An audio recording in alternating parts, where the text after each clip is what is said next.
മാവൊന്നും കുഴിച്ച് പരത്താതെ തന്നെ ഈസി ആയിട്ട് 10 മിനിറ്റിനുള്ളിൽ തന്നെ തയ്യാറാക്കിയെടുക്കാൻ പറ്റുന്ന ഗാർലിക് ചില്ലി പറാത്തയാണ് ഇന്നത്തെ സ്പെഷ്യൽ. കറികളൊന്നും കൂട്ടാതെ റോൾ ചെയ്ത് കഴിക്കാനത് നല്ല ടേസ്റ്റാണ്. നമുക്ക് എങ്ങനെയാണ് ഉണ്ടാക്കുന്നത് നോക്കാം. ആദ്യം വലിയൊരു ബൗളിലേക്ക് 1 കപ്പ് നിറയെ മൈദ ചേർത്ത് കൊടുക്കാം. ഇതിലേക്ക് ചേർക്കുന്ന എല്ലാ ഐറ്റംസും വളരെ ചെറുതായി തന്നെ കട്ട് ചെയ്തെടുക്കണം. 3 വലിയ വെളുത്തുള്ളി കട്ട് ചെയ്ത് വെച്ചിട്ടുണ്ട്, 2 ചുമന്നുള്ളി കട്ട് ചെയ്ത് വെച്ചിട്ടുണ്ട്, 2 പച്ചമുളക് കട്ട് ചെയ്ത് വെച്ചിട്ടുണ്ട്, 1 നുള്ള് നല്ല ജീരകം, 1/2 ടീസ്പൂൺ നിറയെ ചതച്ച മുളക് എടുത്ത് വെച്ചിട്ടുണ്ട്, കുറച്ച് കറിവേപ്പില. ഇവയെല്ലാം നമുക്ക് മൈദയിലേക്ക് ചേർക്കാം. പാകത്തിന് ഉപ്പ് ചേർത്ത് കൊടുക്കാം. ഒന്ന് മിക്സ് ചെയ്ത് കൊടുക്കാം. അതിനുശേഷം 1 കപ്പ് വെള്ളം എടുത്ത് വെച്ചിട്ടുണ്ട്. അതിൽ നിന്ന് ആദ്യം 3/4 ഭാഗം ചേർത്ത് കൊടുക്കാം. ഇതൊന്ന് നന്നായി മിക്സ് ചെയ്ത് കൊടുക്കാം. ബാക്കി വെള്ളം കൂടി ചേർത്ത് കൊടുത്തിട്ടുണ്ട്. മൊത്തം 1 കപ്പ് വെള്ളം മുഴുവനും ചേർത്ത് കൊടുത്തിട്ടുണ്ട്. ഒട്ടും കട്ട കെട്ടാതെ നന്നായി തന്നെ മിക്സ് ചെയ്ത് കൊടുക്കണം. 1 മിനിറ്റിനുള്ളിൽ തന്നെ നന്നായി ഇപ്പോൾ മിക്സ് ചെയ്ത് കൊടുത്തിട്ടുണ്ട്. മൈദയുടെ കട്ടയെല്ലാം മാറി കിട്ടിയിട്ടുണ്ട്. ലാസ്റ്റ് 1 ടീസ്പൂൺ ഓയിലും കൂടി ചേർത്തിട്ട് ഒന്നും കൂടി ഒന്ന് മിക്സ് ചെയ്ത് കൊടുക്കാം. നന്നായി മിക്സ് ചെയ്തെടുത്തിട്ടുണ്ട്. നമ്മുടെ ബാറ്റർ ഒരുപാട് തിക്കും ആവരുത്, ഒരുപാട് ലൂസും ആവരുത്. ഈ ഒരു തിക്നെസ്സാണ് കറക്റ്റ് വേണ്ടത്.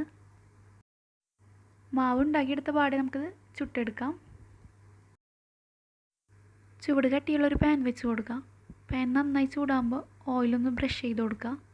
അതിനുശേഷം മാവ് ഒഴിച്ച് കൊടുക്കുക. എന്നിട്ട് ഇങ്ങനെ ചെറുതായിട്ടൊന്ന് പരത്തിയെടുക്കാം. ഒരുപാട് തിന്നായിട്ട് പരത്തേണ്ട. ലോ ടു മീഡിയം ഫ്ലെയിമിൽ വേണം വെച്ച് കൊടുക്കാൻ, അല്ലെങ്കിൽ പെട്ടെന്ന് തന്നെ അടിഭാഗം കരിഞ്ഞു പോകും. ലൈറ്റായിട്ടൊന്ന് കളറ് മാറി സൈഡെല്ലാം വിട്ട് വന്നിട്ടുണ്ട്. ഇതൊന്ന് തിരിച്ചിട്ട് കൊടുക്കാം. ഇനി അപ്പുറവും ഇതുപോലെ തന്നെ 1 മിനിറ്റ് ഒന്ന് കുക്ക് ചെയ്തെടുക്കാം.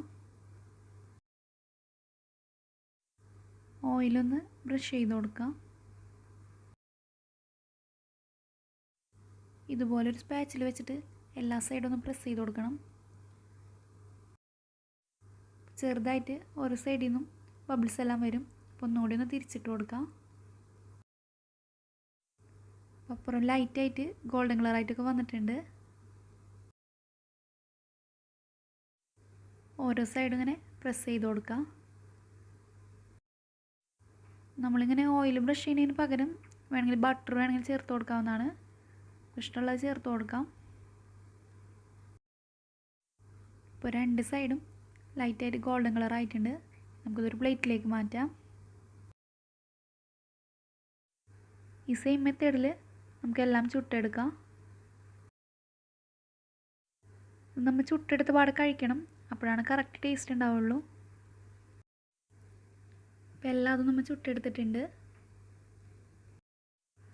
അപ്പോൾ എല്ലാവരും ട്രൈ ചെയ്ത് നോക്കാം. എൻ്റെ അഭിപ്രായങ്ങളെല്ലാം പറയാം. വീഡിയോ ഇഷ്ടമായാൽ ആ ലൈക്ക് ബട്ടൺ ഒന്ന് പ്രസ് ചെയ്തേക്കണേ.